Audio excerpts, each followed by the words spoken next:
مومنوں پڑھتے رہو تم اپنے آقا پر درود، ہے فرشتوں کا وظیفہ الصلاۃ والسلام۔ الفاتحہ۔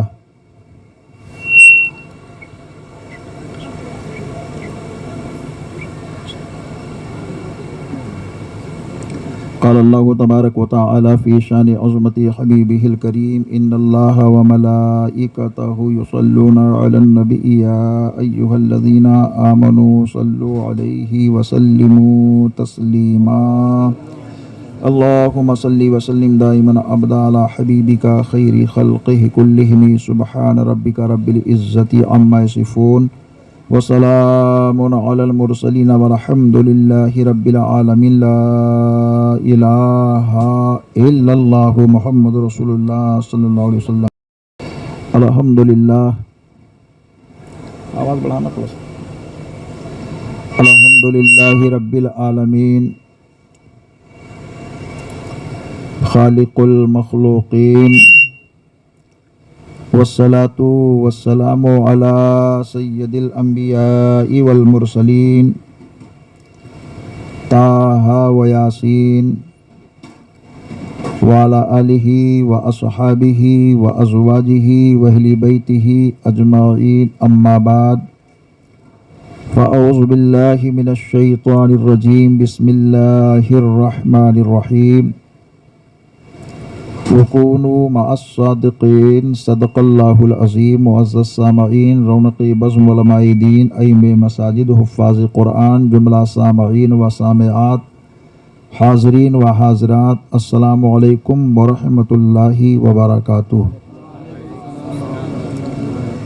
آئیے ہم اور مل کر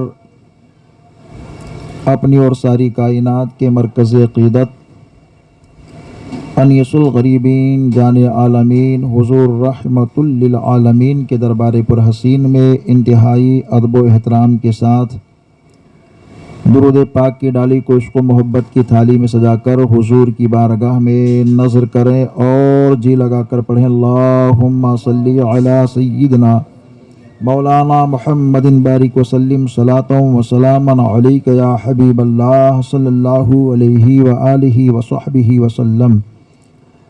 من علینا ربنا اذ بعث محمدا ایدہ بایدہ ایدنا باحمدا ارسلہ مبشرا ارسلہ ممجدا صلو علیہ دائما صلو علیہ سرمدا۔ ایک مرتبہ درود پاک پڑھی اللہم صلی علی سیدنا مولانا محمد بارک وسلم صلاۃ و سلام علیک یا حبیب اللہ صلی اللہ علیہ وآلہ وصحبہ وسلم۔ لی خمسۃ اطفی بہا حر الوباء الحاتمہ المصطفیٰ والمرتضیٰ وابناہما والفاطمہ۔ غوث اعظم بمنی بے سر و سامہ مدد قبلہ دی مدد کعبہ ایمہ مدد قادری یمنارے یا غوث اعظمی زنم دمزہ شیخ احمد رضا خاں قطب عالمی زنم قادریم و چشتیم نارے یا مرشد می زنم دمزہ شیخ شعیب الاولیاء و تاج الشریعہ و مفتی اعظم می زنم۔ وہی رب ہے جس نے تجھ کو ہمہ تن کرم بنایا، ہمیں بھیک مانگنے کو تیرا آستاں بتایا، تجھے حمد ہے خدایا تجھے حمد ہے خدایا۔ یہی بولے سدرا والے چمنے جہاں کے تھالے، سبھی ہم نے چھان ڈالے تیرے پائے کا نہ پایا، تجھے ایک نے ایک بنایا، تجھے حمد ہے خدایا تجھے حمد ہے خدایا۔ ہم اور آپ اللہ کا جتنا شکر کریں اور جتنا اس کا چرچا کریں، اس کی نعمتوں کی باتیں کریں، سب کم ہے۔ اللہ کی ذات لامحدود ہے اور اس کی جتنی ہو سکے ہم تعریف کرتے رہیں، شکر بجا لاتے رہیں۔ جو چیزیں اللہ نے پیدا کی ہیں ان سب چیزوں کو دیکھ کر کے ہم اللہ کو یاد کرتے رہیں۔ جیسے کہ ہمارے نظر کے سامنے کوئی خوبصورت شے نظر آ جائے تو اس وقت اللہ کی تخلیق کو یاد کریں کہ میرا رب کتنا بڑا کریم ہے کہ اس شے کو کتنی خوبصورت پیدا کیا۔ ایسے ہی ہم کسی طاقتور کو دیکھیں تو اس وقت بھی اپنی اللہ کو یاد کریں کہ معبود برحق کتنا بڑا فضل اس کے اوپر فرما رکھا ہے کہ یہ بہت طاقت والا ہے۔ کوئی نحیف و ناتواں ہو تو اس وقت بھی اپنے رب کو یاد کر کے دعا کریں کہ یا اللہ جس طرح تو نے فلاں کو طاقت دی ہے اسی کے صدقے میں اس کو بھی طاقت عطا فرما دے۔ ایسے ہی دنیا میں بہت ساری چیزوں کو رب نے پیدا کیا، اور جب ہم اس کی بات کرتے ہیں تو جو اس کو پیدا کرتا ہے اس کا چرچا ہوتا ہے۔ مثال کے طور پر یہ مجلس لگی ہے، سجائی گئی ہے، رچائی گئی ہے، بسائی گئی ہے۔ مجلس تو ہے غوث اعظم کی، بات ہے غوث اعظم اور رسول اعظم کا، لیکن جب آپ چلے ہوں گے اپنے گھر سے نکل کر تو ذہن میں خیال آیا ہوگا ہم غوث اعظم کی محفل میں جا رہے ہیں، غوث اعظم کے نیاز میں جا رہے ہیں، مگر فقیر محمد جی کا نام آیا ہوگا۔ جا رہے ہیں کن کے گھر؟ جنہوں نے محفل کی ہے ان کے گھر۔ تو بات تو فقیر محمد کی آپ کے زبان پر آئی، مگر حقیقت میں چرچا غوث اعظم کا ہوا۔ اور ایسے ہی اللہ تعالیٰ نے جس کو پیدا کیا، جب ہم ان کے کمال کا چرچا کرتے ہیں، ان کے جمال کا چرچا کرتے ہیں، ان کے نحال کا چرچا کرتے ہیں، ان کے جود و نوال کا چرچا کرتے ہیں، تو حقیقت میں وہ اللہ کا چرچا ہوتا ہے۔ جیسے کہ ہم رسول پاک سے سچی محبت کریں اور اپنے آقا کی بات کریں تو بات تو مصطفیٰ کی ہوتی ہے، مگر چرچا خدا کا ہوتا ہے، کیونکہ اللہ نے اپنے حبیب کو تمام کمال دیا ہے، تمام خوبیاں اللہ نے دی ہے۔ ایک شخص نے جب مشین بہترین کمپلیٹ تیار ہو جائے تو مشین کی خوبیوں کا چرچا جب ہوتا ہے تو مشین بنانے والا خود بخود خوش ہو جاتا ہے، کیونکہ میری کمپنی کی یہ چیز بالکل کامیاب ہو گئی، بنانے کی محنت جو ہے وہ حاصل ہو چکی ہے۔ ایسے ہی اللہ تعالیٰ کے حبیب کی جب بات ہوتی ہے تو چرچا اللہ کا ہوتا ہے۔ اب آپ کہیں گے کہاں اس کا ثبوت ہے؟ تو آؤ قرآن کو پڑھو۔ قرآن میں کہتا ہے اللہ تعالیٰ اطیعوا اللہ و اطیعوا الرسول، اطاعت کرو اللہ کی اور اطاعت کرو رسول کی۔ یہ اللہ نے ارشاد فرمایا کلام پاک میں کہ نبی کی بھی اطاعت کرو اور اللہ کی بھی اطاعت کرو، لیکن ایک ہی ساعت میں ایک بندہ اللہ کی کیسے اطاعت کرے اور رسول اللہ کی کیسے اطاعت کرے، یہ ہمارے اور آپ کے ذہن سے باہر ہے۔ لیکن یہ معمہ جب ذہن میں فٹ ہوا تو اسی کا جواب قرآن دیتا ہے، من یطع الرسول فقد اطاع اللہ، جس نے رسول کی اطاعت کر لی تحقیق کہ اس نے اللہ کی اطاعت کر لی۔ یہ کون بول رہا ہے؟ قرآن کہہ رہا ہے۔ تو اس آیت مقدسہ سے ثابت ہو گیا جس نے رسول کا ذکر کر لیا، رسول کا چرچا کر لیا، رسول کی اطاعت کر لی، تحقیق کی اس نے اللہ کی اطاعت کر لی۔ اب رسول گرامی وقار سے جو چیزیں لگی ہوئی ہیں ان چیزوں سے ہم محبت کریں، ان سے پیار کریں تو سمجھو رسول گرامی وقار سے محبت و پیار ہے۔ جو بھی حضور سے نسبت رکھے ان نسبتوں کا احترام کرو تو حضور کا احترام ہوتا ہے۔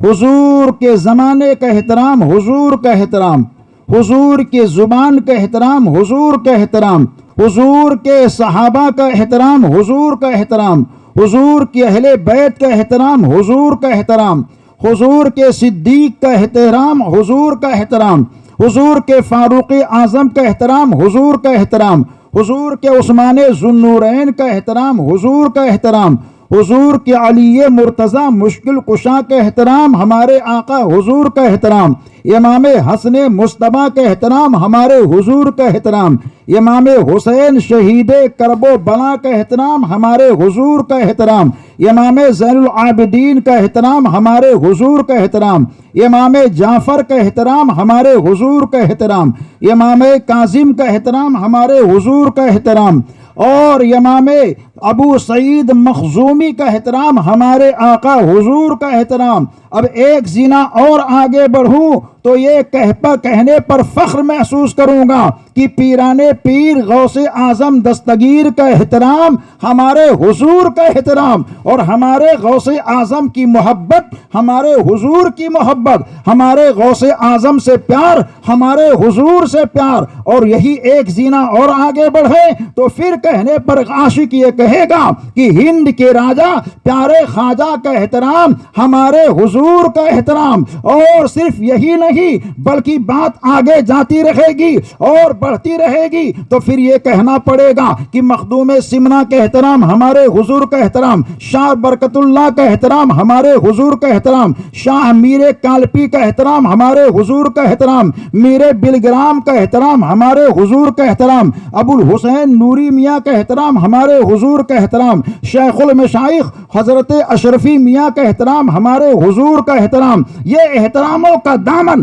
اگر وسیع پر وسیع ہوتا رہے تو آگے یہ کہوں گا کہ امام اہل سنت اعلیٰ حضرت فاضل بریلوی سے محبت اور احترام، ہمارے حضور سے محبت اور احترام ہے۔ شعیب الاولیاء شاہ یار علی سے محبت اور احترام، ہمارے حضور سے محبت اور احترام ہے، کیونکہ انہوں نے کبھی بھی اپنے آقا سے غداری نہیں کی ہے، جب بھی کی ہے تو اپنے نبی سے وفاداری کی ہے۔ جو نبی کا وفادار ہوتا ہے اس سے احترام کرو گے تو اس کا احترام صرف اسی کا احترام نہیں ہوتا ہے، کائنات کے تاجدار کا مکمل احترام ہوتا ہے۔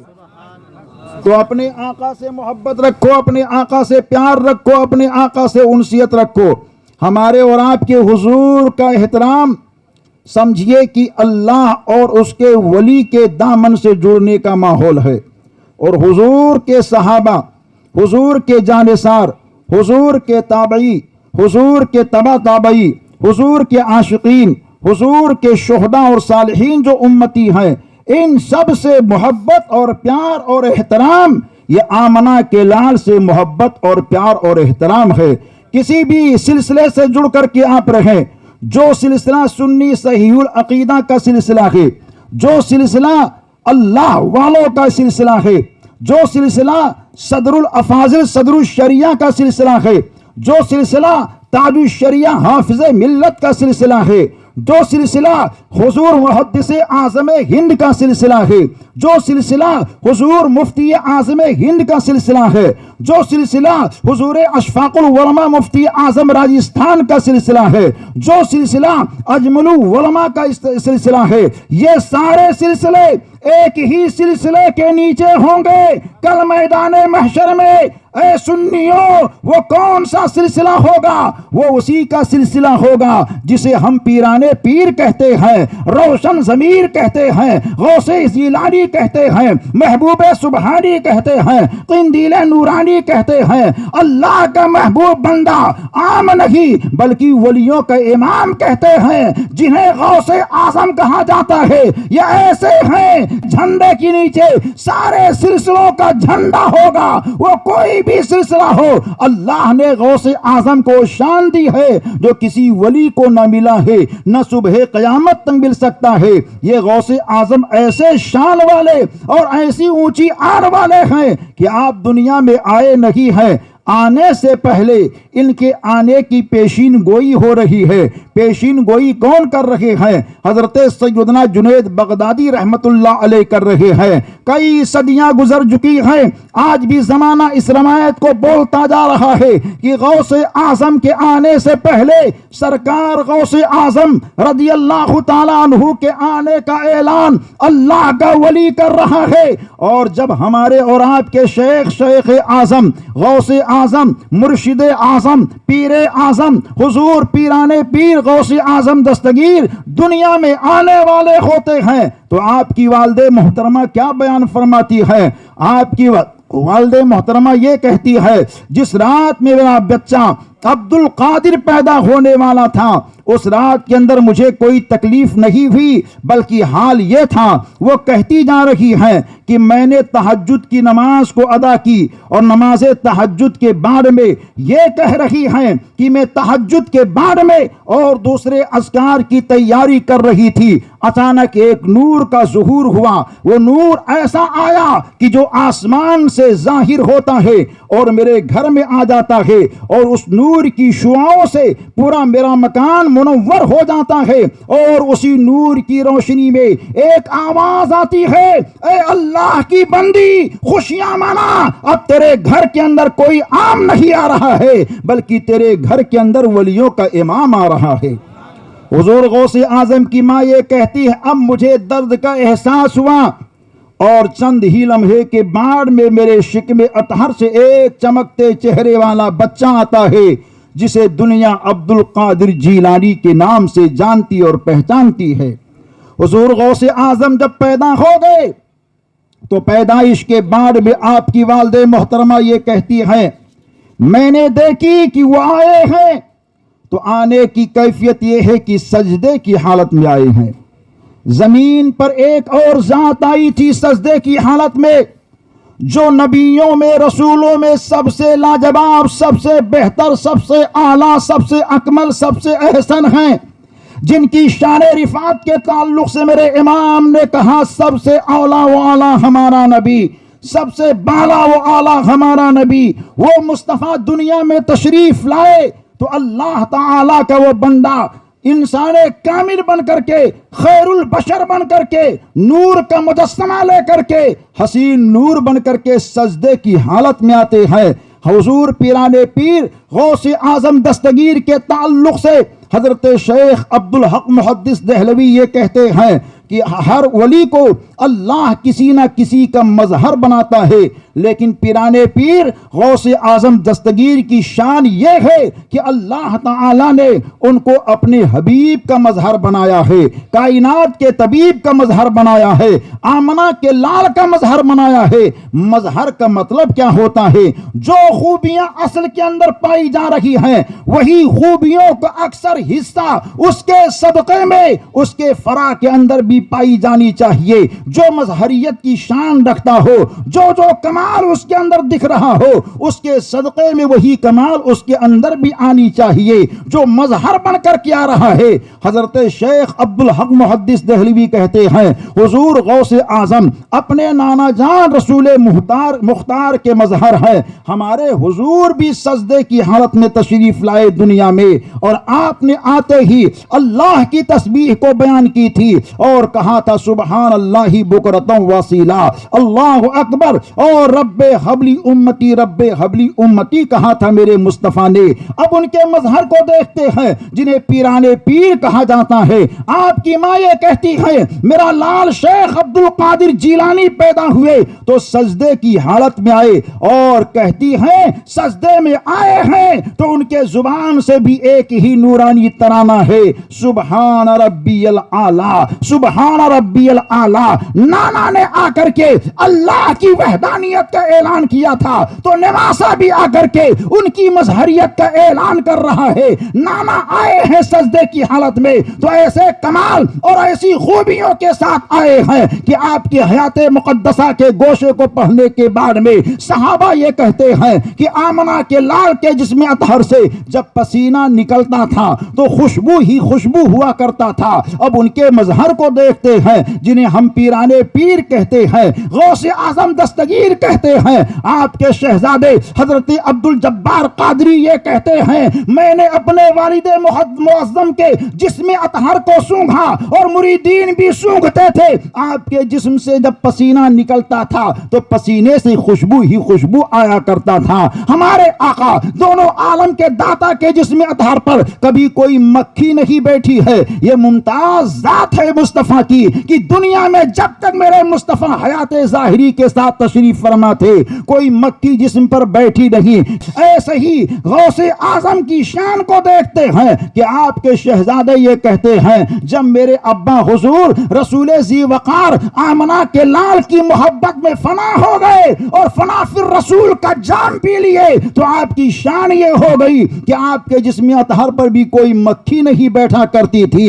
حال یہ ہوتا تھا کہ سرکار غوث اعظم کے نانا جان کا معاملہ یہ تھا کہ آپ کے کپڑے مقدس کو اگر کوئی لیتا, بیمار کپڑے کو دھل کر کے اس کے غسالے کو پی لیتا تو اللہ اس کو شفا دے دیا کرتا تھا. کوئی ایسا انسان جو غریب الحال ہوتا, آمنہ کا لال کا کرتا پا جاتا یا کوئی کپڑا پا جاتا, اس کو سینے سے لگا لیتا یا جسم سے ٹچ کر لیتا تو اس کی غربت دور ہو جایا کرتی تھی. یہی شان اللہ نے اپنے حبیب کے صدقے میں غوث اعظم کو بھی عطا فرمائی تھی کہ حضور پیرانے پیر غوث اعظم دستگیر کے جسم اطہر کے کپڑے کے غسالے کو اگر کوئی بیمار پیتا تو اللہ شفا دے دیا کرتا تھا. اور سرکار غوث اعظم کا معمول تو یہ ہوتا تھا کہ ہمارے اور آپ کے غوث اعظم بڑا قیمتی کپڑا زیب تن فرماتے تھے, اتنا زرق برق اور اتنا قیمتی کپڑا کہ وقت کا حکمراں یہ کہتا کہ اے شیخ عبد القادر جیلانی, اتنا قیمتی کپڑا کہاں سے آپ لاتے ہو؟ تو آپ کہتے میرا رب مجھ کو دیتا ہے, میں اس کے بندوں کو پہن کر کے دیتا ہوں. تو اس کو اعتراض کرنے کا حق کیا ہے؟ رب کی نعمت کا خوب چرچا کرنا چاہیے. پھر ایک مجلس میں حضور غوث اعظم کہتے ہیں, میں قیمتی کپڑا اپنے لیے نہیں پہنتا ہوں بلکہ میں قیمتی کپڑا اللہ کے بندوں کے لیے پہنا کرتا ہوں. سرکار غوث اعظم کی شان یہ ہوا کرتی تھی کہ ایک کپڑا ایک مرتبہ پہنتے تھے, دوبارہ اس کپڑے کو زیب تن نہیں فرماتے بلکہ وہ کپڑا غریب کو دے دیا کرتے تھے. اور آپ کا جو بھی کپڑا زیب تن فرماتا, سب سے پہلی خاصیت اس کے اندر یہ آتی کہ اس کو اللہ کا قرب مل جایا کرتا تھا اور وہ اللہ کا ولی بن جایا کرتا تھا. وہ چھوٹا ہوتا تو سماج میں اعلیٰ ہو جاتا, بیمار ہوتا تو اللہ اس کو شفا دے دیا کرتی. اور حال یہ ہوتا کہ وہ سرکار غوث اعظم کا جبہ پہن کر یا کپڑے کو پہن کر کے جو بھی دعا مانگتا اللہ تعالی اس کی دعا کو قبول فرما لیا کرتا تھا. یہ سرکار غوث اعظم کے جب کپڑے کا معاملہ گئے تو حضور غوث اعظم کے ذات کا معاملہ کیا ہوگا؟ اور ایک روایت میں تو آیا ہے کہ سرکار غوث اعظم کی بارگاہ میں ایک نوجوان پہنچا اور اس نے کہا, حضور میں نے اپنے باپ کو جہنم میں جلتے ہوئے خواب میں دیکھا. سرکار غوث اعظم کہتے ہیں کہ کیا تیرا باپ میرے سلسلے سے وابستہ تھا؟ کہا حضور مجھے معلوم نہیں ہے. پھر سرکار غوث اعظم نے کہا اچھا یہ بتا کیا تیرا باپ کبھی میری مجلس میں آیا؟ کہا حضور یہ بھی معلوم نہیں ہے. پھر سرکار غوث اعظم نے ارشاد فرمایا کیا تیرا باپ کبھی میرے کنویں سے پانی پیا؟ کہا نہیں حضور یہ بھی مجھے معلوم نہیں ہے. پھر سرکار غوث اعظم کہتے ہیں کیا کہ تیرا باپ کبھی میرے مدرسے کی گلی کے پاس سے گزرا؟ اس نے کہا ہاں حضور مجھے معلوم ہے. ایک دن کا معاملہ تھا, میں اپنے باپ کے ساتھ چل رہا تھا, میرا باپ بھی گزرا تو آپ کے مدرسے کی پاس کی گلی سے گزرا. اتنا کہ سننا ہوتا ہے.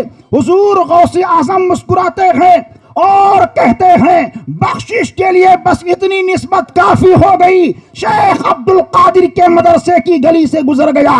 اے نوجوان اب غم مت کر, تیرا باپ جہنم میں نہیں ہوگا بلکہ تیرا باپ جنت کی باغوں میں ٹہلتا نظر آئے گا. دوسرے دن نوجوان آتا ہے تو خوشیوں کے ساتھ کہتا ہے حضور آج میں نے اپنے باپ کو جنتی کپڑے میں جنت کے باغ میں ٹہلتے ہوئے دیکھا ہے. سرکار غوث اعظم کہتے ہیں یہ میرے نانا کی عطا اور اللہ کا فضل ہے, جس پر میں توجہ ڈال دیتا ہوں وہ جہنمی ہوتا تو اللہ اس کو جنتی بنا دیتا ہے. سرکار غوث اعظم کی شان. نعرہ رسالت جشن غوث الاعظم. ہم سب سرکار غوث اعظم کے دامن سے وابستہ ہیں. قادری جام کو ہم اپنے اپنے طور پر پیتے ہیں, سرکار غوث اعظم کی محبت میں بیٹھتے ہیں. وہ غوث اعظم اللہ نے ان کو کتنی شان دی ہے. اور یہ تو مجلس جو جہاں سرکار غوث اعظم کی نیاز کی خوشی کی مجلس ہے, وہاں عمرہ سے آنے کے بعد میں بھی زیارت حرمین طیبین کے بعد میں بھی اس کی خوشی کی بھی مجلس ہے. بڑے ہی لائق مبارکباد ہیں جن کو اللہ نے دولت دی اور حضور کی محبت میں وہ وہاں پہنچے اور پہنچ کر کے سرکار کے روزے کو دیکھے. کچھ لوگ تو اپنے ضروریات میں لگ کر کے بھی صبح و شام دعا کرتے ہیں مدینہ طیبہ کی حاضری کے لیے. مدینے کے سلطان ضرور کرم فرماتے ہیں. طلب ہونی چاہیے، عشق ہونا چاہیے، محبت اور پیار ہونی چاہیے. چنانچہ تاریخ یہ کہتی ہے آج تو پلینوں کے ذریعے سے لوگ سفر کرتے ہیں اور طیارہ کے ذریعے پہنچ کر کے جدہ یا مدینہ طیبہ کے ایئرپورٹ پر اتر جاتے ہیں، عمرہ یا حج کے لیے جاتے ہیں. لیکن ایک دور ایسا بھی گزرا ہے کہ اسٹیمروں سے اور پانی کی کشتیوں اور ملاحوں کے ذریعے سے سفر طے کیا جاتا تھا. ہفتوں نہیں مہینوں سمندروں کے اندر لوگ چلتے تھے. ایسے موقع پر ایک عاشق مصطفیٰ کے دل میں تڑپ تھی کہ ہم بھی اپنے آقا کا روزہ دیکھیں گے. غریب تھا، کنگال تھا، پیسہ کچھ بھی تھا نہیں، انتظام تھا نہیں، محبت تھی، ہم آقا کے روزے کو دیکھیں گے. یہی خواہش، یہی آرزو لے کر کے وہ ساحل سمندر پہنچا. جب جہاز کے اندر تمامی حجاج جو حج کے لیے جا رہے تھے سوار ہو گئے تو انہی کے ہجوم میں وہ بھی جا کر کے خاموشی سے بیٹھ گیا. جب پورا کپتان آتا ہے اور جانچ کرنے والے جانچتے ہیں کہ اس میں کتنے لوگوں کے پاس ٹکٹ ہے، کتنے لوگوں کے پاس ٹکٹ نہیں ہے، جو ٹکٹ والے رہیں گے وہی رہیں گے. آواز دی مگر کوئی نکلا نہیں. سب کو چھانتا جانتا پہچانتا ہوا آیا تو ایک کونے میں دیکھا ایک غریب انسان جس کے جسم پر نرم و نازک کپڑا موجود ہے. اس کے چہرے سے ہی لگتا تھا کہ ہاں واقعی یہ غریب ہاں ہے. اس سے پوچھا تیرا ٹکٹ کہاں؟ میرے پاس کوئی ٹکٹ نہیں ہے. کھانے کا سامان کہا کچھ بھی نہیں ہے. روپے پیسے کہا کچھ بھی نہیں ہے. کہا پھر کیسے تو جائے گا نکل جہاز سے؟ اس نے کہا نہیں دیکھو اگر سیٹ نہیں ہے تو ہم کبھی شکوہ شکایت سیٹ کی نہیں کریں گے. ہم کو جانے دو، ہم حاجیوں کے قدموں میں بیٹھ کر کے اپنے وقت کو گزار لیں گے. کبھی کھانا نہیں مانگیں گے، پانی بھی نہیں مانگیں گے. ہم کو وہاں جانے دو. مگر نہیں، کپتان نے کہا کسی صورت میں تم کو جانا نہ ہوگا. کشتی سے نکالا اور صرف نکالا ہی نہیں بلکہ دھکے مار کر کے نکالا اور کہا تمہاری کوئی قدر نہیں، تمہاری کوئی حیثیت نہیں ہے. جس کے پاس مال ہوگا وہی خانے کعبہ اور گنبد خضرا کو دیکھے گا، جس کے پاس ٹکٹ ہوگا وہی نبی کے روزے کو دیکھے گا. عاشق باہر آیا، آنے کے بعد میں مچل جاتا ہے دیوانہ. یا رسول اللہ میرے پاس زر نہ ہے، میرے پاس مال نہیں ہے، میرے پاس دولت نہیں ہے. اے آقا میرے پاس صرف محبت ہی محبت ہے. اے مدینے کے سلطان کیا آپ صرف امیروں کے نبی ہیں؟ کیا آپ مالداروں کے نبی ہیں؟ کیا آپ مفلوق الحال لوگوں کے نبی نہیں ہیں؟ کیا آپ غریبوں کے نبی نہیں ہیں؟ غریب اگر تڑپے آقا تو کیسے آپ کی بارگاہ میں آئے، کیسے آپ کے روزے کو دکھائے اور کیسے آپ کے روزے کی زیارت وہ کرے؟ یہ کہتا جا رہا ہے اور اپنے آقا کی جانب دل کو لگا کر کے عرض کرتا جا رہا ہے اے مدینے کے سلطان اگر آپ کے روزے کو میں نے نہ دیکھ لیا تو میں لوگوں میں اعلان کر دوں گا میرے مصطفیٰ صرف امیروں کے مصطفیٰ ہے، میرے مصطفیٰ صرف مالداروں کے مصطفیٰ ہے، میرے مصطفیٰ صرف دھن والوں کے مصطفیٰ ہے، میرے مصطفیٰ صرف دولت والوں کے مصطفیٰ ہے. چنانچہ یہ کہتا جا رہا ہے اور سوچتا ہے وہ تو بعد میں مسئلہ حل ہوگا. لاؤ وضو کر لو اور وضو کرنے کے بعد میں نماز پڑھ لو، پھر اپنے آقا کی بارگاہ میں عریضہ رکھتا ہو. چنانچہ وضو کر کے جیسے ہی نماز پڑھنے کے لیے نیت کو باندھنا چاہا اتنے میں ایک ہاتھ پیچھے سے آتا ہے اور ہاتھ نے پشت پر رکھا اور کہا اے نبی کیا دیوانہ کیا کرنے جا رہا ہے؟ کہا میں نے وضو کیا ہے اب نماز میں پڑھنے جا رہا ہوں. تو آنے والے نے کہا وضو تو نے اس بار کر لی ہے اب نماز چل کر کے اس پار تو پڑھ لے، اتنا سننا ہوتا ہے. کہا تم کون ہو؟ کہا یہ مت پوچھو میں کون ہوں، تو نے وضو اس پار کیا ہے اب نماز چل کر کے اس پار پڑھ لے. کہا نہیں بتانا پڑے گا تم کون ہو، میری مدد کے لیے آئے ہو. کہا تو اپنے آقا کو آواز دیا ہے، تو نے بے سہاروں کے سہارا کو آواز دیا ہے، تو نے آمنہ کے لال کو آواز دیا ہے، تو نے یہ کہا ہے کہ اگر میرے مصطفیٰ اپنا روزہ نہ دکھائیں گے تو آج میں لوگوں میں کہہ دوں گا یہ صرف امیروں کے نبی ہیں، یہ صرف امیروں کے مصطفیٰ ہے۔ ارے سن، جب تو یہ عرض کر رہا تھا تو میں تیرے آقا کی مجلس میں موجود تھا، دونوں عالم کے سرکار کی محفل میں موجود تھا۔ میرا نام خضر ہے، خضر، میرے مصطفیٰ نے مجھ کو کہہ دیا ہے خضر دیکھو یہ کام چھوٹا ہے، بڑے کام کے لیے میں اشارہ کرتا ہوں، ایسا کرو میرا دیوانہ ملک ہند کے سرحد کے کنارے چل رہا ہے، اس پار اس نے وضو کر لی ہے، اٹھا کر کے اس پار لے آؤ تاکہ میرا دیوانہ یہاں آ کر کے نماز بھی ادا کر لے اور میرے روزے کا دیدار بھی کر لے۔ چنانچہ تاریخ یہ کہتی ہے کہ وہ دیوانہ آنکھ کو بند کرتا حضرت خضر کے کہنے پر، اور آنکھ جب کھولا تو سمندر کے اس پار اپنے آپ کو پاتا ہے، دیکھتا ہے ٹھنڈی ٹھنڈی ہوا، موہنی موہنی ہوا، خوشبودار ہوا، مچل گیا۔ پھر دل میں خیال آیا کہ کشتی کے ذریعے سے آ رہا تھا، اسٹیمر کے ذریعے سے آ رہا تھا، بڑی ذلت کے ساتھ لوگوں نے نکالا ہے۔ اب آج میں ان لوگوں کو بتانا چاہتا ہوں کہ مال کی رسائی بعد میں ہوتی ہے، محبت کی رسائی پہلے ہوتی ہے۔ دیوانہ وہاں رک گیا اور کہا اے خضر علیہ السلام، میرے آقا کے روزے کی نشانی بتا دو، کس راستے سے مجھ کو جانا ہے۔ بتایا تھوڑا سا چلو گے، سہرے یار ارم کے مسجد کے مینار نظر آ جائیں گے، اور آگے بڑھو گے تو تمہارے نبی کا نورانی روزہ نظر آ جائے گا۔ دیوانہ وہاں کھڑا ہو گیا کہ کشتی والے آئیں، اسٹیمر والے آئیں تو میں ان کو بتا دوں کہ نکالا تم نے تھا لیکن بلایا مصطفیٰ نے ہے۔ اب حال یہ ہوا جیسے ہی وہ آئے تو آنے کے بعد میں جب ان لوگوں نے دیکھا کہ جس دیوانے کو نکال دیا گیا تھا وہ دیوانہ ہم سے پہلے پہنچا ہوا ہے، تو کہا اے دیوانہ کیسے آیا؟ تو کہا پر سے نہیں آیا، زر سے نہیں آیا، مال سے نہیں آیا، آیا تو آمنہ کے لال کے کرم سے آیا۔ مصطفیٰ نے کرم فرما دیا ہے، اس کرم کے فیضان سے میں یہاں آ گیا ہوں، میرے آقا نے بلایا ہے۔ سب نے اس وقت اپنے سروں کو جھکایا، قدموں کو چوما، اور چومنے کے بارے میں کہا اے نبی کے دیوانے ہم سب کی غلطیوں کو معاف کر دے، میرا وجدان یہ کہتا ہے اگر تو معاف کر دے گا تو ہم سب کا آنا بھی قبول ہو جائے گا اور ہم سب کا طواف کرنا بھی قبول ہو جائے گا۔ تو عاشق بنو سچے نبی کے، محبت اپنے سینے کے اندر ایسا جماؤ کہ مال رہے نہ رہے، اللہ کے حبیب کرم فرما دے، راستہ کھل جائے، اور یہاں رہو تو مدینے کی آواز آنی شروع ہو جائے۔ اور یہی نظریہ لے کر کے سو کہ میں سو جاؤں یا مصطفیٰ کہتے کہتے، کھلے آنکھ صلی علی کہتے کہتے، حضور پیرے پیرا میرے میرا شاہ جیلا۔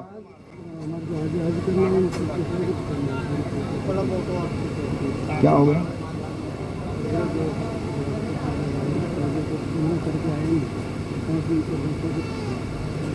ختم کرنے؟ اچھا چلنے دیں۔ سبحان اللہ، درود شریف پڑھے، اللہ رب محمد صلی اللہ علیہ وسلم، نحن عباد محمد صلی اللہ علیہ وسلم۔ ابھی کہہ رہے ہیں چلنے دیجیے، آپ لوگ یہ مت سمجھیے کہ کہہ ختم کرنے کے لیے آئے، کہنے کے لیے، اگر کہتے بھی تو ختم بھی کر دیتا، کوئی مشکل نہیں ہے، لیکن یہ ہے کہ ہاں مجلسیں بار بار سجتی نہیں ہیں، بار بار عاشق ایک جگہ جمع ہوتے نہیں ہیں، بار بار کب کون سی مجلس کب اللہ کو قبول ہو جائے یہ بھی پتہ نہیں ہے۔ تو جب تک ہم بیٹھیں، اللہ نے جب تک چاہا بیٹھیں گے انشاءاللہ۔ ابھی بتایا گیا کہ جو عمرہ کر کے یا زیارت کر کے لوگ آئے ہیں ان کا استقبال ہوگا، عمرہ کرنے والے حاجیوں کا، عمرہ کرنے والے ماشاءاللہ ایک ایسی اچھی سوچ ہو گئی ہے اور اچھی پہل ہو گئی ہے کہ پہلے لوگوں کے پاس پیسہ ہوتا تھا تو لوگ کہتے تھے تاج محل دیکھ لیتے ہیں، لال قلعہ دیکھ لیتے ہیں، لکھنؤ کا بھول بھلیا دیکھ لیتے ہیں، جے پور کا شیش محل دیکھ لیتے ہیں، اودے پور کا فتح ساگر جھیلوں کی نگری دیکھ لیتے ہیں، کشمیر کی وادیاں دیکھ لیتے ہیں، طرح طرح کی باتیں لوگ کرتے تھے۔ لیکن اب سب نے مزاج بنا لیا ہے کہ پیسہ آتا ہے وہ تو تاج محل نہیں دیکھتے ہیں، مدینہ منورہ دیکھتے ہیں۔ اللہ تعالیٰ سب کو دولت دے، سب کو عزت دے، سب کو شہرت دے، کہ اللہ پیسہ دے تو ان پیسوں کا استعمال جائز جگہوں پہ خرچ کرو۔ مدینہ شریف جس نے دیکھ لیا سب کچھ دیکھ لیا. پوری دنیا کے اندر سب سے خوبصورت جگہ اگر کوئی ہے تو مدینہ منورہ ہے، خانہ کعبہ ہے. اس سے خوبصورت جگہ کوئی ہے ہی نہیں. دنیا کے لوگ دعویٰ بہت کریں لیکن 70,000 صبح ہیں، 70,000 شام. 70,000 صبح کو فرشتے آتے ہیں حضور کی بارگاہ میں اور 70,000 شام کو آتے ہیں. بتاؤ کوئی ایسی منزل، کوئی ایسا گھر ہو جس کی زیارت کے لیے 70,000 صبح کو 70,000 شام کو فرشتے آتے ہیں؟ کوئی نہیں ہے. ایک ہی در ہے، وہ ہم سب کے حضور کا در ہے، آمنہ کے لال کا در ہے. تو جس نے مدینہ طیبہ دیکھ لیا اس نے ساری دنیا دیکھ لی. ایک شخص نے ایک عالم دین کے پاس جا کر کے کہا کہ رب نے مجھ کو دولت دی ہے، بچوں نے کمایا، مجھ کو کہتے ابا چلے جاؤ دنیا گھوم کر کے آ جاؤ. تو عالم دین نے کہا دنیا گھومنے کی ضرورت نہیں، جاؤ خانہ کعبہ دیکھ لو، مدینہ منورہ دیکھ لو. جس نے خانہ کعبہ دیکھ لیا، روضہ رسول اللہ دیکھ لیا، سمجھ لو اس نے پوری دنیا دیکھ لیا. کہا کیسے؟ کہا کہ طواف کے اندر آپ پوری دنیا کے انسان دیکھیں گے. ہندوستانی دیکھیں گے، ترکستانی دیکھیں گے، جاپانی دیکھیں گے، امریکن دیکھیں گے، فرانسیس دیکھیں گے. جتنے ملک ہیں سارے ملکوں کا نام لوں تو 1-1.5 گھنٹہ لگ جائے. اختصار کے ساتھ یہ سمجھے کہ جتنے ملک والے ہیں ہر ملک کا باشندہ طواف کعبہ میں آپ کو ملے گا. تو جس نے طواف کعبہ کر لیا، کعبہ دیکھ لیا، تو سمجھ لو اس نے دنیا کے ہر انسان کو دیکھ لیا. اور جب دنیا کے ہر انسان کو دیکھ لیا پھر کسی کو دیکھو مت دیکھو، مدینہ طیبہ کو نظروں میں جما کر سینے میں بسا کر اگر جاؤ گے تو قبر کے اندر دونوں عالم کے سلطان آ کر کے اپنا نورانی چہرہ دکھائیں گے اور برجستہ فرشتوں سے ارشاد فرمائیں گے رہنے دو رہنے دو، یہ تو میرا دیوانہ ہے، سونے دو سونے دو، یہ تو میرا سچا مستانہ ہے. حضور پیران پیر غوث اعظم دستگیر کی نورانی مجلس ہے اور اس مجلس نور کے اندر سرکار غوث اعظم کی آمد کی بات میں نے آپ کے سامنے پیش کی. حضرت سیدنا عبد الجبار قادری سرکار غوث اعظم کے شہزادے اپنے والد معظم سے حضور غوث اعظم سے عرض کرتے ابا حضور آپ کو کب پتا چلا کہ آپ اللہ کے ولی ہیں؟ تو آپ ارشاد فرماتے شہزادے میرے تعلق سے میری والدہ نے بہت ساری باتیں بتائیں لیکن وہ باتیں میں سنتا تھا، مجھ کو اس وقت پتا چلا جب میں چلتا تھا راستے سے تو اللہ کے فرشتے ہمارے ساتھ چلتے تھے، اور جب میں کہیں مجمع عام میں جاتا تو غیبی آواز آتی اس اللہ کے ولی کو صحیح جگہ دے دو. تو سرکار غوث اعظم کہتے یہ تو آواز میرے کان میں 10 سال کی عمر میں آئی. اس سے پہلے جب میں مدرسے میں تعلیم کے حصول کے لیے جاتا اور جب بچوں کے ہجوم میں پہنچتا تو آواز آتی اللہ کے ولی کو بیٹھنے کی جگہ دے دو. حضور غوث اعظم اتنے بڑے ذہین تھے اور اتنے بڑے اللہ کے محبوب ولی تھے کہ آپ کے جسم اطہر کے سرے بال شریف سے لے کر پائے اطہر کے ناخن شریف تک پورا وجود دیکھو مکمل کرامت ہی کرامت ہے. کچھ ولی 1 کرامت، کچھ 2 کرامت، کوئی 10 کرامت، کوئی 20 کرامت لے کر کے دنیا میں آئے، لیکن غوث اعظم عاشقوں اتنی اونچی شان والے ہیں کہ اللہ تعالی نے آپ کو سراپا کرامت بنا کر کے بھیجا. آپ چلیں تو آپ کا چلنا کرامت، آپ بولیں تو آپ کا بولنا کرامت، آپ دیکھیں تو آپ کا دیکھنا کرامت، آپ سنیں تو آپ کا سننا کرامت، آپ کھائیں تو آپ کا کھانا کرامت، آپ بیٹھیں تو آپ کا بیٹھنا کرامت. اب یہ ساری چیزیں اگر میں آپ کے سامنے دلیل کی شکل میں پیش کر دوں تو چلنا کیسے کرامت؟ بتایا گیا ہے کہ عراق کے بہت بڑے ڈاکو کو گرفتار کیا گیا اور ایک میدان کے اندر لا کر کے کھڑا کیا گیا. عراق کے سارے لوگ جمع ہو رہے تھے. حضور غوث اعظم محبوب سبحانی نے ارشاد فرمایا اے لوگوں کہاں جا رہے ہو؟ لوگوں نے کہا حضور ہم لوگ فلاں میدان میں جمع ہونے جا رہے ہیں، آج وقت کے سب سے بڑے ڈاکو کو گرفتار کیا گیا ہے، پھانسی دی جائے گی، ہم سب دیکھنے جا رہے ہیں. تو سرکار غوث اعظم نے ارشاد فرمایا چلو ہم بھی چلتے ہیں. اب یہ چلنا سرکار غوث اعظم کا ہے، مگر دیکھو کرامت بن رہی ہے. کیسے کرامت بن رہی ہے؟ عام میدان میں پہنچے، جب ڈاکو کو لایا گیا اور تختے کے اوپر کھڑا کیا گیا اور حاکم نے کہا اس ڈاکو سے پوچھو اس کی کوئی تمنا ہے. تو جب پوچھا گیا تو ڈاکو نے کہا میرے چہرے سے کپڑے کو ہٹا دیے جائیں اور دل کھول کر کے مجھے سب کا چہرہ دیکھنے کی اجازت دے دی جائے. تو چنانچہ حاکم نے کہا ہاں اجازت ہے، کپڑا ہٹا دو. کپڑا ہٹایا گیا، اس نے سب کا چہرہ دیکھا. ان چہروں میں ایک چہرہ ہمارے اور آپ کے پیر غوث اعظم دستگیر کا چمکتا نظر آیا. جب پھانسی کے فندے پر چڑھا اور اس کی روح پرواز کر گئی تو دفن کرنے والوں نے جب قبر میں دفن کر دیا تو کسی دیکھنے والے نے کیا دیکھا؟ وہ جنتی لباس پہن کر جنت کے باغوں میں گھوم رہا ہے. پوچھنے والے نے کہا اے ڈاکو، تیرے اعمال تو ایسے نہیں تھے کہ تو جنتی لباس کو پہنتا، جنت میں جاتا، وجہ کیا ہے کہ تو جنتی بن گیا؟ تو اس نے کہا میرے اعمال خطا کار جہنمیوں کے تھے، لیکن جب میں آ رہا تھا تو آتے آتے میں نے ایک چمکتا چہرہ پیرانے پیر غوث اعظم دستگیر کا دیکھا. اس نورانی چہرے کی برکت سے اللہ تعالی نے اس جہنمی کو جنتی بنا دیا ہے. یہ سرکار غوث اعظم رضی اللہ تعالیٰ عنہ کا چلنا کرامت. حضور غوث اعظم دعوت میں جائیں تو دعوت میں جانا کرامت. کیسے کہ آپ کے سامنے بہت سارے علماء بیٹھے ہوئے ہیں، سارے لوگوں کے ہاتھ کو دھلا دیا گیا. اب ہاتھ دھلانے والا حضور غوث اعظم کے پاس آیا. ایک بزرگوں کا محبوب اور مشغول اور مقبول طریقہ سماعت کر لیجئے کہ جب بہت سارے لوگوں کی دعوتیں ہوں تو کھانا کھانے سے پہلے چھوٹے کے ہاتھ دھلائے جاتے ہیں، آخر میں بڑے کے دھلائے جاتے ہیں، اور جب کھانا کھا لیا جائے تو پہلے بڑے کے ہاتھ دھلائے جاتے ہیں، بعد میں چھوٹے کے دھلائے جاتے ہیں.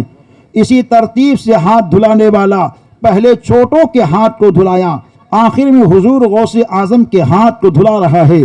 ہاتھ دھلانے والا ایک لوٹا پانی لایا، حضور غوث اعظم ہاتھ کو دھل رہے ہیں.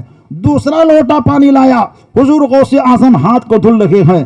تیسرا لوٹا پانی لایا، حضور غوث اعظم ہاتھ کو دھل رہے ہیں. چوتھا لوٹا پانی لایا، حضور غوث اعظم ہاتھ کو دھل رہے ہیں. یہاں تک کہ پانچویں لوٹے پانی سے ہم سب کے غوث نے اپنے ہاتھ کو دھلا ہے اور بعد میں کھانا کھانا شروع کیا ہے. جب کھانا کھا چکے سرکار غوث اعظم تو ہاتھ دھلانے والا پھر آپ کے پاس آیا تو آپ نے بہت تھوڑے پانی سے اپنے ہاتھ کو دھلا ہے.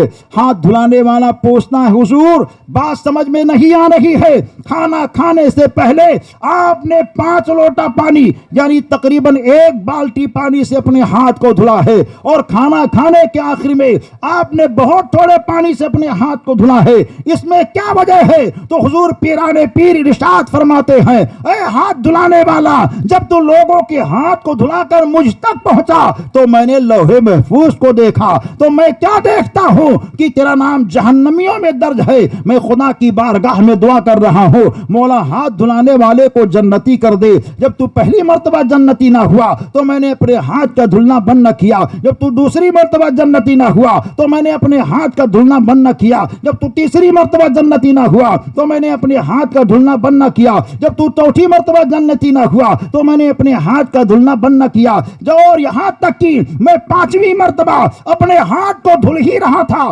خدا کی بارگاہ سے آواز آتی ہے اے میرے بندے عبد القادر کھانا کھانا شروع کر دے، ہم نے تیری توجہ کی وجہ سے اس جہنمی کو جنتی بنا دیا ہے.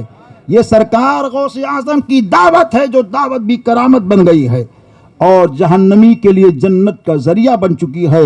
ایسے ہی حضور غوث اعظم کی بہت ساری کرامتیں ہیں. آپ کے بچپن کے حال کو دیکھو تو آپ کے بچپن کا حال بالکل کرامتوں سے لبریز نظر آیا کرتا ہے.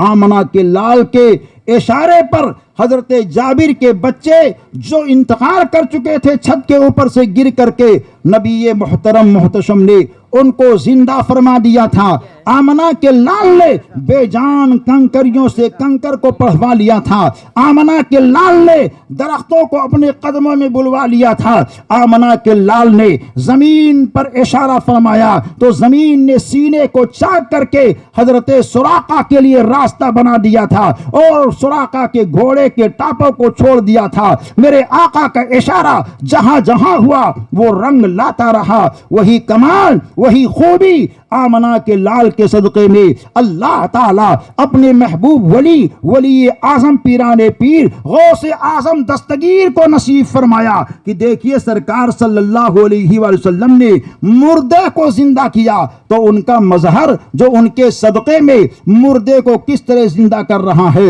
سرکار غوث اعظم کا بچپن چل رہا ہے، آپ بچوں کے ہجوم کے اندر تشریف فرما ہے۔ مورخین یہ لکھتے ہیں حدائق بخشش کی شرح کے اندر یہ واقعہ وضاحت کے ساتھ ذکر ہے کہ سرکار غوث اعظم بچوں کے اندر تشریف فرما تھے، ایک عورت آتی ہے جس کے شوہر کا انتقال ہو چکا تھا، اس کا نحیف کمزور بچہ جو بیمار تھا آ رہی ہے۔ آتے آتے جب خانقاہ شریف میں آئی تو آنے کے بارے میں اللہ کے محبوب ولی کی خانقاہ میں داخل ہو گئی۔ وہ خانقاہ کس کی تھی؟ وہ سرکار غوث اعظم کے نانا جان کی خانقاہ تھی، جنہیں دنیا حضرت عبداللہ سمعی رضی اللہ تعالیٰ عنہ کے نام سے جانتی پہچانتی ہے۔ ان کی خانقاہ میں پہنچنے کے بعد میں بیمار بچہ انتقال کر جاتا ہے۔ پہنچی وہ خاتون اور پہنچنے کے بعد میں حضرت عبداللہ سمعی سے کہا، اے اللہ کے محبوب ولی آپ دعا فرما دو، میرے شوہر کا پہلے انتقال ہو چکا ہے،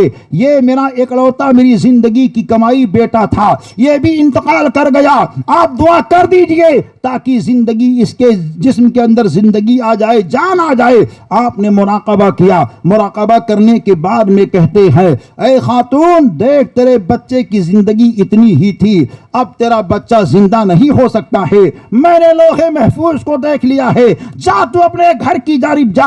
اب وہ خاتون جا رہی ہے لیکن جاتے جاتے کہتی ہوئی جا رہی ہے، یہ ایسا در ایسا گھر ہے، یہ ایسی خانقاہ ہے جہاں روتے ہوئے لوگ آتے ہیں اور ہنس کر کے جاتے ہیں، بیمار آتے ہیں شفا پا کر کے جاتے ہیں، مردہ آتے ہیں جی کر کے جاتے ہیں، مگر میں کیسی دکھ کی ماری ایک اللہ کی بندی ہوں کہ میں زندہ بچہ لے کر کے آئی تھی اور مردہ لے کر کے جا رہی ہوں، میں ہنستی ہوئی آئی تھی اور رو کر کے جا رہی ہوں، یہ کہتی ہوئی جا رہی ہے اور خانقاہ کے ایک گوشے میں بیٹھ جاتی ہے۔ حضور پیرانے پیر جو بچوں کے ہجوم میں تھے خاتون کے رونے کی آواز کو سن کر کے قریب آتے ہیں، آنے کے بعد میں کہا ماں صاحبہ کیا معاملہ ہے؟ کہا شہزادے ایسا ایسا معاملہ ہو چکا، آپ کے نانا سے میں نے دعا کے لیے کہی تو انہوں نے کہا تیرے بچے کی زندگی ختم ہو چکی ہے، تیرا بچہ انتقال کر چکا ہے، اب یہ اٹھے گا نہیں۔ تو حضور غوث اعظم کے سامنے وہ عورت روتی ہوئی جا رہی ہے، رحم دل بیٹے ہیں، رحم ابن رحیم ہیں، کریم ابن کریم ہیں، سخی ابن سخی ہیں۔ سرکار غوث اعظم بردستہ یہ کہتے ہیں، اے عورت تو غم کرتی ہے اور کہتی ہے تیرا بیٹا انتقال کر گیا ہے، ارے سن تو اپنے بیٹے کے اوپر سے کپڑے کو ہٹا، تیرا بیٹا مرا نہیں بلکہ زندہ ہے، اتنا کہنا ہوتا ہے۔ وہ عورت جب کپڑا ہٹاتی ہے تو کیا دیکھتی ہے؟ اس کا بیٹا جو پہلے مر چکا تھا اب اس کے اندر جان آ گئی ہے، وہ حرکتوں میں ہے، اس کی سانس بھی چل رہی ہے، بلند آواز سے اس نے آواز دی، جو کام نانا نہ کر سکا وہ کام تو نواسا کر چکا ہے، اتنا کہنا ہوتا ہے۔ یہ آواز حضرت عبداللہ سمعی کے کان تک پہنچتی ہے۔ خانقاہ شریف سے باہر آئے تو دیکھا عورت کے ہاتھ میں بچہ مرا جو تھا زندہ ہے۔ کہا کس نے کیا؟ کہا شیخ عبد القادر جیلانی آپ کے نواسے نے ایسا کیا ہے۔ آپ برجستہ کہتے شہزادے بچپن میں ایسی بڑی بڑی کرامتیں دکھاتے نہیں ہیں، فوراً عصا کو لیتے ہیں اور پیچھے چلنا شروع کر دیتے ہیں۔ سرکار غوث اعظم بچپن میں ہے، آپ نے دیکھا کہ میرے نانا جان کو جلال آ گیا، دوڑے دوڑے آگے بڑھتے جا رہے ہیں، سامنے قبرستان پڑتا ہے تو آپ برجستہ کہتے ہیں اے قبر کے مردو کب تک سوتے رہو گے؟ میرے نانا جان لکڑی لے کر کے جلال میں آ رہے ہیں، اٹھو میرے ساتھ چلو، میرے لیے ڈھال بن جاؤ، اتنا کہنا ہوتا ہے۔ مورخ یہ کہتا ہے قبرستان پاکستان کے 300 مردے کفن پہن کر کے آپ کے ساتھ دوڑنا شروع کر دیتے ہیں. ایسے حال کو دیکھ کر کے حضرت عبداللہ سمیع نے عصا کو زمین پر مارا اور رک کر کے کہتے ہیں اے شہزادے واپس آ جا, میں نے مان لیا جب تیرے بچپن کا یہ عالم ہے تو تیرے بچپن کا عالم کیا ہوگا جب ان کے گدا بھر دیتے ہیں شاہان زمانہ کی جھولی. ارے خدام کا جب یہ عالم ہے مختار کا عالم کیا ہوگا. وہ سرکار غوث اعظم جو بستی کے مردوں کو زندہ کر دے تو ہم لوگ زندہ ہیں, زندہ دل ہیں, ان سے محبت اور پیار کرتے ہیں. سچی محبت لگائیے, سچا پیار کیجئے, سچی انسیت کیجئے اور نمازوں کی پابندی, ذکر و اذکار کی پابندی کیجئے. اپنے گھروں میں امن و امان کا ماحول بنائیے اور اپنے بچوں کو تعلیم سے جوڑیے. دین کی تعلیم, دنیا کی تعلیم, دونوں پہلو سے بچوں کو جوڑو اور نبی پاک صاحب الاولیاء کا سچا پکا اچھا غلام بناؤ. یہ قصے لطیفہ بن تمام تھا. جو کچھ بیان آغاز باب تھا. استغفر اللہ ربی من کل ذنب واتوب الیہ. السلام علیکم ورحمۃ اللہ وبرکاتہ. درود اج سرکار آ گئے سارے پڑھو درود اج سرکار آ گئے دنیا تے دو جہان دے مختار آ گئے دنیا تے دو جہان دے مختار آ گئے.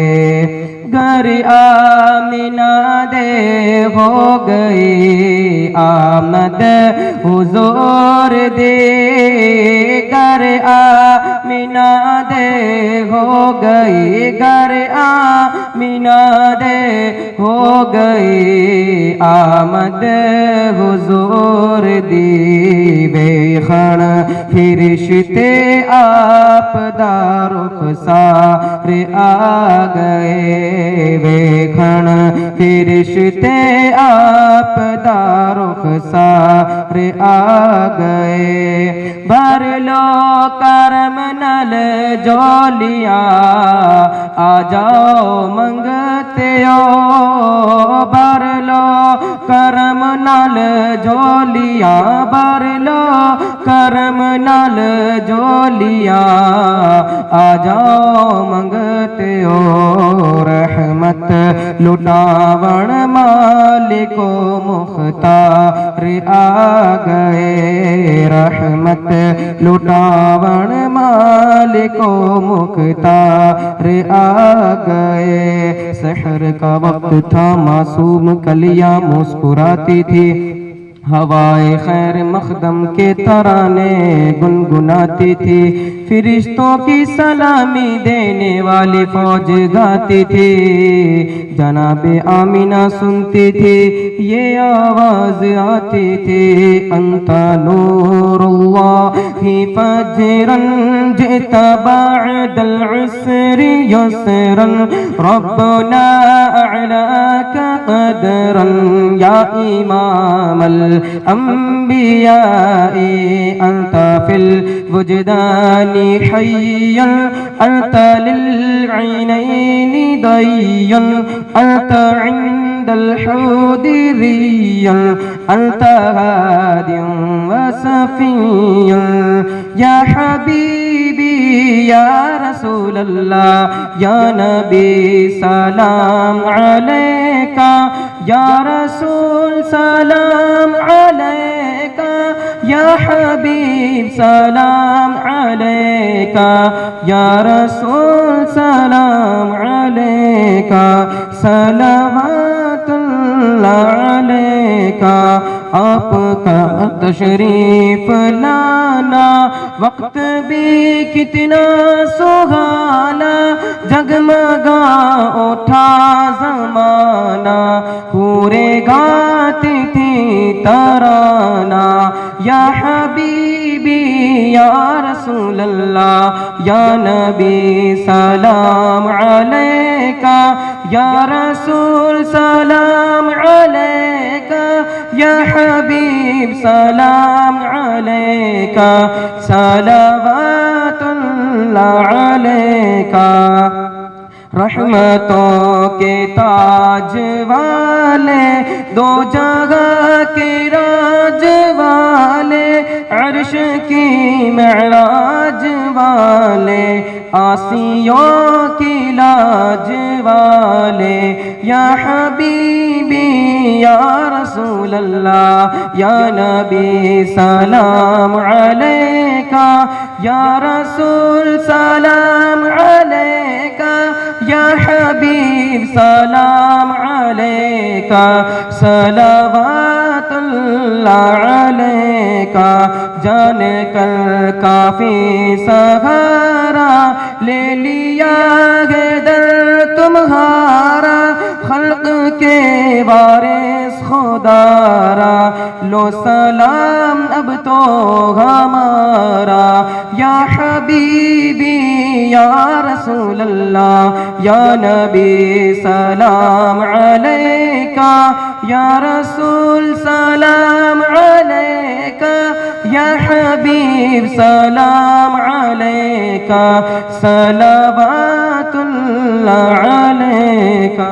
جس نے یہ محفل سجایا، جو کوئی سننے کو آیا، جس نے پڑھ کر کے سنایا، سب پہ ہو رحمت کا سایہ، یا نبی سلام علیکہ، یا رسول سلام علیکہ، یا حبیب سلام علیکہ۔